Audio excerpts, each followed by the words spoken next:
ఓం నమ శివాయ. నిన్న మనం దక్ష ప్రజాపతి తన 27 మంది కుమార్తెలని చంద్రుడికిచ్చి వివాహం చేశాడని, అయితే 26 మందిని చూడకుండా ఒక్క రోహిణిని ఒక్కదానితోటే అతను ఉంటున్నాడని ఈ విషయాన్ని పిల్లలందరూ కలిసి మిగిలిన 26 మంది తండ్రికి చెప్తే, తండ్రి చంద్రుడి దగ్గర మాట తీసుకుని 27 మందిని ఒకేలా చూస్తానన్న చెప్పినటువంటి మాట తీసుకుని వెళ్ళినప్పటికీ చంద్రుడిలో అటువంటి ప్రవర్తన ఏమీ లేదని, అతని ప్రవర్తనలో ఏమీ మార్పు రాలేదని తెలుసుకుని ఆయన ఒక ఆలోచన చేశాడు. ఆయనకి ఎటువంటి ఆలోచన వచ్చిందో చూడండి. వ్యాధి ఉన్నవాడి వద్దకు తొందరగా దగ్గరగా వెళ్ళడానికి, ఆ శ్వాసల్ని లోపలికి పీల్చడానికి, వాళ్ళ నోటి నుంచి ఎంగిలిని తన నోటికి తీసుకోవడానికి ఎవరూ ఇష్టపడరు కదండి. అటువంటి వాళ్ళ దగ్గరికి వెళ్ళాలన్నా కూడా చాలామంది భయపడుతూ ఉంటారు. వాళ్ళకి దగ్గు ఎక్కువగా మామూలుగా వస్తూ ఉంటేనే ఇప్పుడు ఈ రోజుల్లో వెళ్ళడానికి భయపడాలి. ఎందుకంటే ఈ కరోనా అవి వచ్చినప్పుడు ఏమవుతోందండి, వాళ్ళకి జలుబు చేసినా దగ్గు వచ్చినా అదేనేమో అన్న భయంతో ఉండిపోతున్నాం. వాళ్ళ దాకా ఎందుకు, మనకి దగ్గు 2 రోజులు 3 రోజుల దాకా తగ్గకుండా కంటిన్యూగా వస్తుంటే ఏమంటారో ఏమిటో అనుకుని తెగ వేడి నీళ్ళు తాగేయడం, ఇవేంటిది ఆవిర్లు పట్టేయడం, అలాంటివన్నీ చేసేస్తున్నాం. కాబట్టి ఈ క్షయవ్యాధి వచ్చిన వాళ్ళ దగ్గరికి అసలు ఎవరూ వెళ్ళరు. కాబట్టి అటువంటి వాడి దగ్గరికి వెడితే వీళ్ళకు కూడా క్షయ వస్తుందేమో అని భయపడిపోతారు. అందుకని అప్పుడు దక్షుడు, నీ విశృంఖలకత్వానికి నేను అడ్డు వేస్తాను, నీవు క్షయవ్యాధి పీడితువు అవుదువుగాక అని చంద్రుడిని శపించేశాడు. దీని వలన పూర్వం సంతోషపడిన రోహిణి కూడా చంద్రుడి దగ్గరికి రానియదు అని ఆయన ఉద్దేశం. కోపంలో మామగారి నోటి వెంట అదుపు తప్పిన మాట వచ్చేసింది. ఫలితంగా చంద్రుడికి క్షయవ్యాధి వచ్చింది. దాని ఫలితంగా దేవతలందరూ నీరసపడిపోయారు. ఇప్పుడు మీకు అర్థమైందో లేదో, చంద్రుడికి క్షయవ్యాధి రావడం ఏమిటి, దేవతలు ఎందుకు నీరసపడిపోతారు అనే విషయం అందరికీ అనుమానం వస్తుంది. ఏంటి, రోహిణికి నీరసం రావాలి, రోహిణి ఇక తన దగ్గరికి చంద్రుడు రాడు, నేను అతని దగ్గరికి వెళ్ళకూడదు అని ఆవిడ నీరసపడిపోవాలి. కానీ దేవతలందరూ నీరసపడిపోయారు. ఎందుకు అంటే, చంద్రునికి క్షయవ్యాధి వస్తే దేవతలు ఎందుకు నీరసపడిపోయారు అంటే ఇక్కడ ఒక మర్మం ఉంది.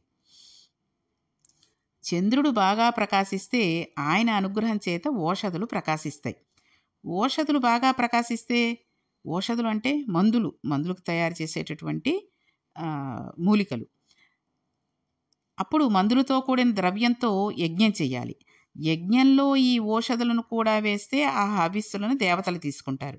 అప్పుడు దేవతల ఆకలి తీరినట్లయితే వాళ్ళు మనకి మళ్ళీ శుభాన్ని కలగజేస్తూ ఉంటారు.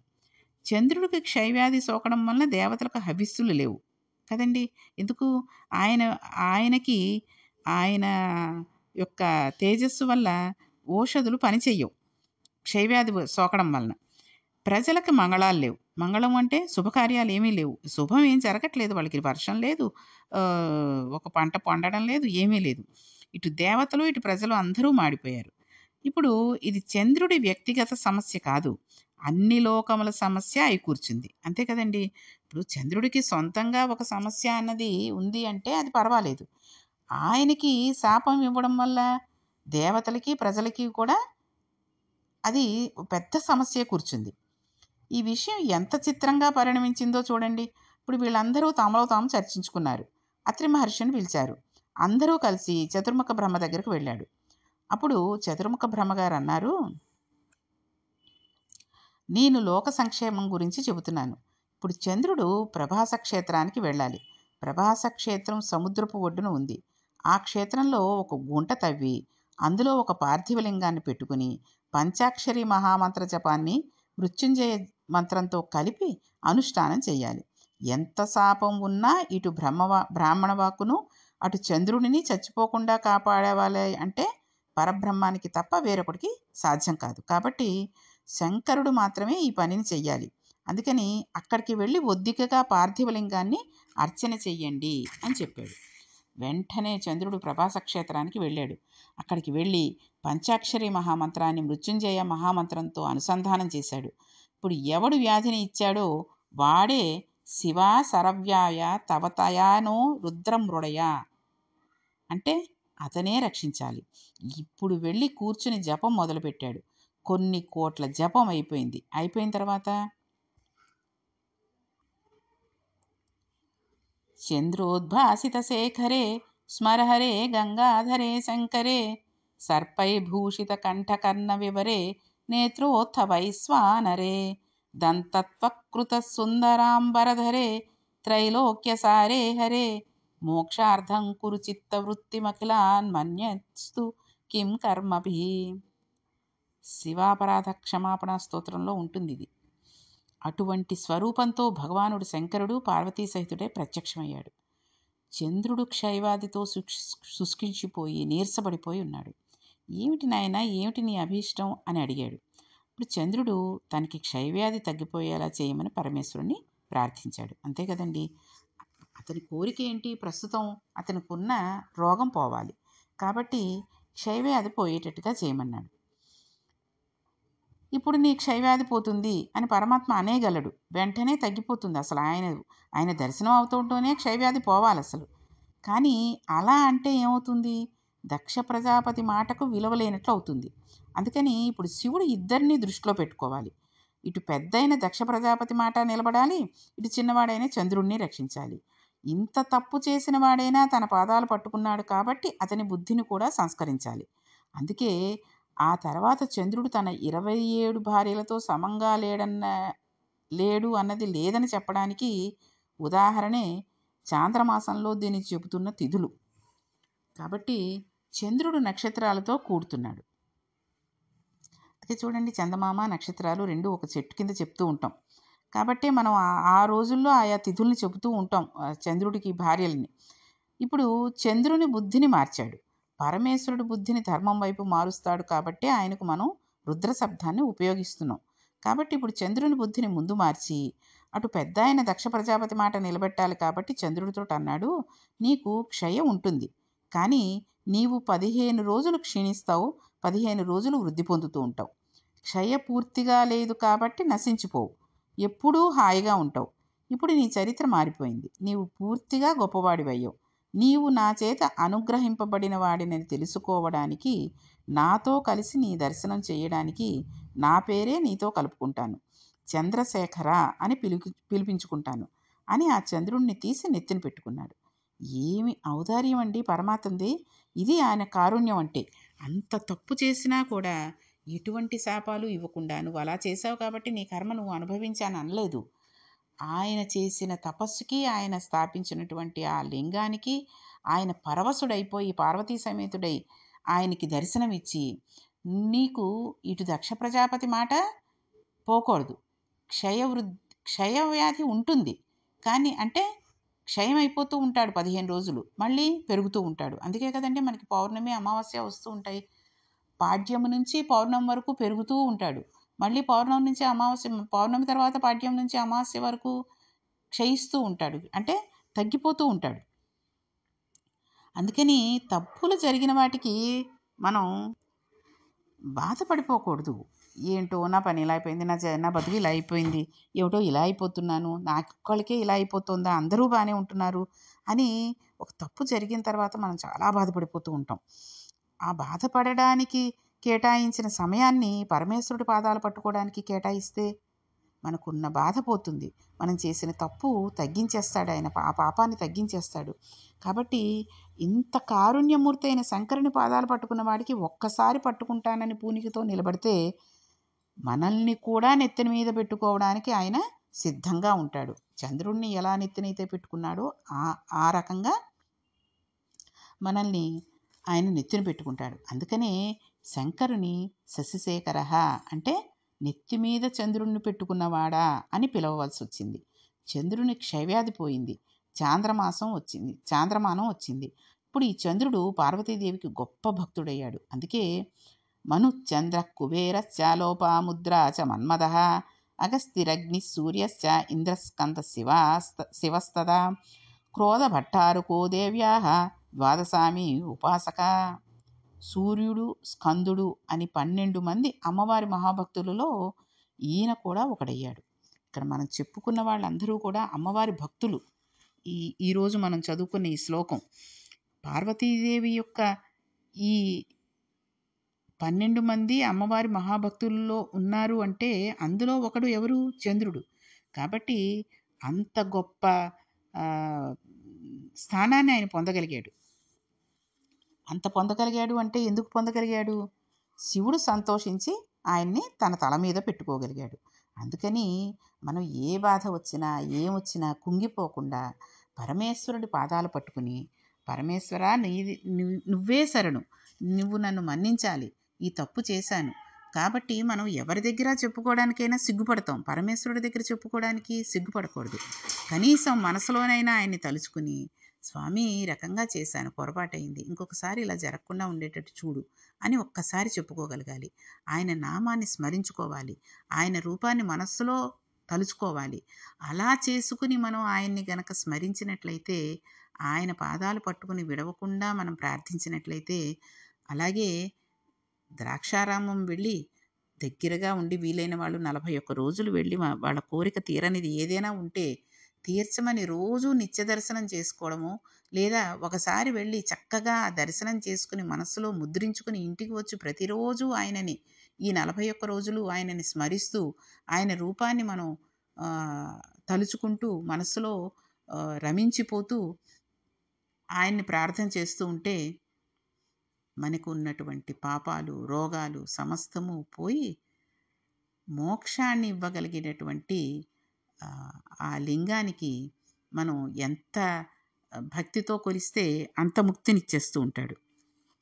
కాబట్టి ఆయనని పట్టుకుని, ఆ పరమేశ్వరుని పట్టుకుని, ఆ అమ్మవారి పాదాలు పట్టుకుని మనం కనుక ప్రార్థించినట్టయితే ఎటువంటి పాపాలైనా కూడా భస్మీపటలం అయిపోతూ ఉంటాయి. కాబట్టి పరమేశ్వరుడికి మనం ఈ రకంగా ఇన్ని నామాలు ఎందుకు వచ్చాయి, ఎలా వచ్చాయి అనే విషయాలని మనం తెలుసుకున్నాం. ఇంకా రేపటి నుంచి మనం జ్యోతిర్లింగాలు కొన్ని ఉన్నాయి కదండీ! జ్యోతిర్లింగాలు మనం ఇందాక తెలుసుకున్నాం. ఏమేంటున్నాయి ఏంటి అన్నది. ద్వాదశ జ్యోతిర్లింగాలు అంటే 12 జ్యోతిర్లింగాలు. కాబట్టి ఆ జ్యోతిర్లింగాలు సోమనాథేశ్వరుడు, సోమనాథుడు, మల్లికార్జున స్వామి, మహాకాళేశ్వరుడు, అమలేశ్వరుడు, తర్వాత వైద్యనాథుడు, భీమశంకరుడు, రామలింగేశ్వరుడు, నాగేశ్వరుడు, ఆ తర్వాత విశ్వనాథుడు, త్రయంబకేశ్వరుడు, కేదారేశ్వరుడు, కృష్ణేశ్వరుడు, ఇలా ఈ 12 జ్యోతిర్లింగాల గురించి అసలు ఆ జ్యోతిర్లింగాలు అక్కడ ఎందుకు వచ్చాయి, ఎందుకు అవి అలాగా ఆ క్షేత్రాలకి అంత పేరు వచ్చింది, పరమేశ్వరుడు అక్కడ ఎందుకు ఉన్నాడు అనే విషయాలని మనం తెలుసుకుందాం. అయితే ఈ సోమనాథుడు అనే విషయాన్ని మనం ఇవాళ మొదలెట్టి ఎలాగూ ఈ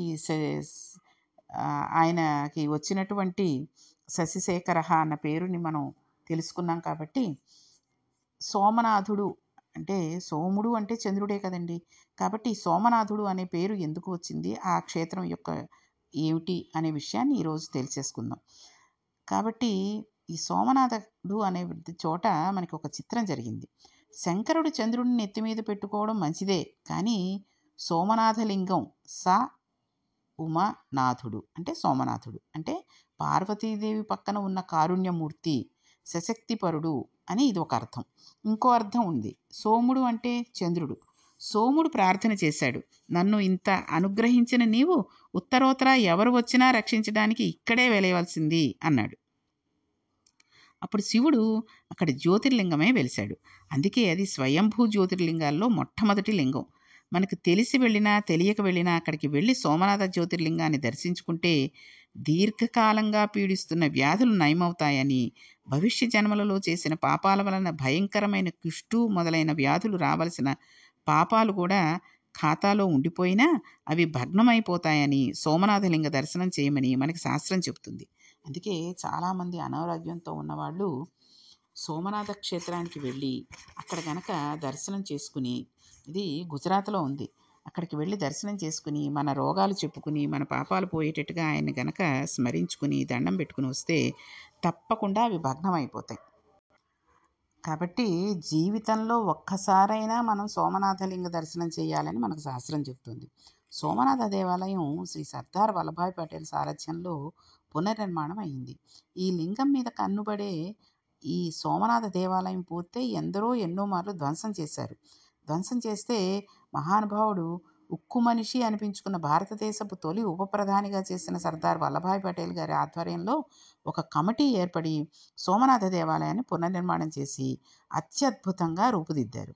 పరమాచార్య స్వామి ఒక మాట చెప్పారు. ఆయన ఒక రోజున ఆకాశంలో చంద్రుడిని చూసి అన్నారు, మౌళౌ గంగా శశాంకౌ కరచరణతలే శీతలాంగభుజంగా వామభాగే దయార్ధ హిమగిరి దుహిత చందనం సర్వగాత్రే ఇత్థం సీతం ప్రభూతం కనక సభానాథ సోధుం క్వ శక్తి చిత్తే నిర్వేదతస్తే యది భవతి నతే నిత్యావాసో మదీయే.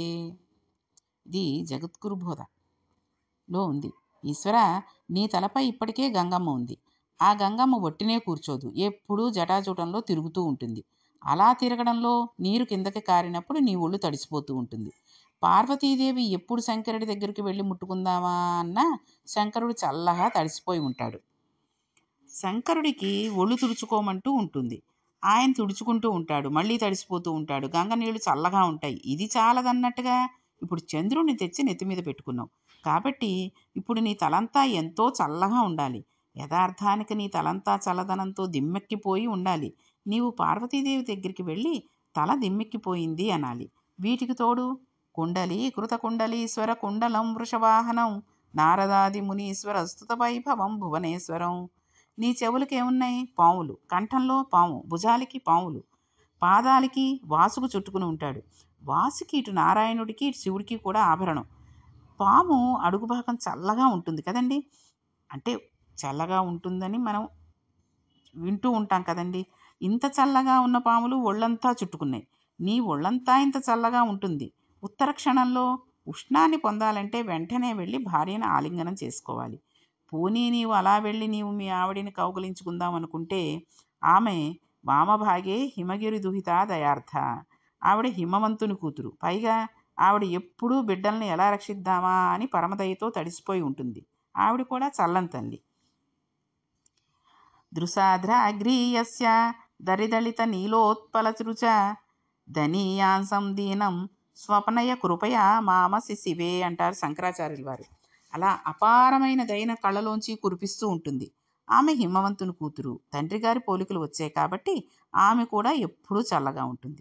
శివుడు ఆమె వద్దకు వెళ్ళి ఎడం పక్కన పెట్టుకుంటే ఆయనకు మరికొంత చలి వచ్చిందిట. పోనీ కుడివైపు చూద్దామనుకుంటే భక్తులందరూ వచ్చి చందనం సర్వగాత్రే, స్వామికి చందనం రాసి బొట్టు పెట్టాలని చందనం రాశారు. ఇద్దం సీతం ప్రభూతం కనక సభానాథ సోఢుంపశక్తి. అందరూ పుష్యమాసంలో హేమంత ఋతువులో బయటికి రావడానికి కూడా ఇష్టపడక చలివేస్తోందని దుప్పట్లు కప్పుకుని ముసుగు పెట్టుకుని పడుకుంటే నీ నెత్తి మీద ధారాపాత్ర పెట్టి చాలదన్నట్టు సన్నటి ధారను పడేటట్టు చేస్తూ ఉంటారు. పొద్దున్నే నీకు అభిషేకాలు మొదలు పెడతారు. అయ్యో పరమాత్మ, నీకు ఎంత చలి! నీ పరిస్థితి ఇంత చల్లగా ఉంది, నీవు వణకకుండా దీనిని ఎలా తట్టుకుంటున్నావు అనేసి వెంటనే అన్నారు, ఇప్పుడు నాకు అర్థమైంది ఎందుకు నీకు అంత శక్తి వచ్చిందో తెలుసా? చిత్తే నిర్వదిస్తే యథభవతి నిత్యావాసో మదీయే. ఎప్పుడూ ఆశలతో కోరికలతో ఏడుస్తూ దుఃఖాల్ని అటు పరిగెడుతూ దుఃఖంతో ఇటు పరిగెడుతూ వేడెక్కిపోయిన నా హృదయంలో కూర్చుని ఈ వేడి పగిలి ఇంత చల్లదనం నీకు సరిపోలేదు, అందుకే ఇంత చల్లనివన్నీ పెట్టుకున్నావు. ఇక్కడ ఆయనను ఉద్దేశించుకుని ఆయన పరమాచార్యుల వారు అన్నారు. కానీ మన బాధలన్నీ ఆయనకి చెప్పుకుని మన బాధలు, మన దుఃఖాలు, మన ఆశలు, కోరికలు అన్నీ ఆయనకి చెప్పుకుని ఇవన్నీ వినేసరికి ఆయనకి వేడికిపోయిందిట. ఈ వేడికిపోయి హృదయంకి ఈ చల్లదనం సరిపోలేదుట. అందుకే ఇంత చల్లనివన్నీ పెట్టుకున్నావు, నీవు ఎంతటి కరుణామూర్తివయ్యా. మా చిత్తములయందు ఉండే సెగకి వేడెక్కిపోయి చంద్రశేఖరుడిగా కూడా ఇక్కడ కూర్చున్నా ఆ చల్లదనం నీకు సరిపోలేదు. మా తండ్రి, నీవు ఒక్కసారి కారుణ్యంతో మా వైపు చూస్తే మా మనస్సులు చల్లబడతాయి. మా మనస్సులు చల్లబడేటట్టుగా మమ్మల్ని అనుగ్రహించని అద్భుతమైన శ్లోకాన్ని శశిశేఖర శబ్దానికి అనుసంధానం చేస్తూ ఆయన చెప్పారు. కాబట్టి సోమనాథ క్షేత్రానికి ఈ శశిశేఖర అనే నామానికి ఎటువంటి సంబంధం ఉంది అన్నది మనం ఇవాళ తెలుసుకున్నాం. కాబట్టి రేపటి పారాయణంలో శ్రీశైల క్షేత్రం గురించి తెలుసుకుందాం. కాబట్టి రేపు శ్రీశైల క్షేత్రం యొక్క గొప్పతనం, ఆయన అక్కడ ఎందుకు ఎలా వెలిశాడు అనే విషయాల్ని 2 రోజులో, 3 రోజులో అవుతుందేమో అది చూసుకొని తెలుసుకుందాం. ఓం నమః పార్వతీపతయే హర హర మహాదేవ శంభో శంకర. ఓం నమః శివాయ.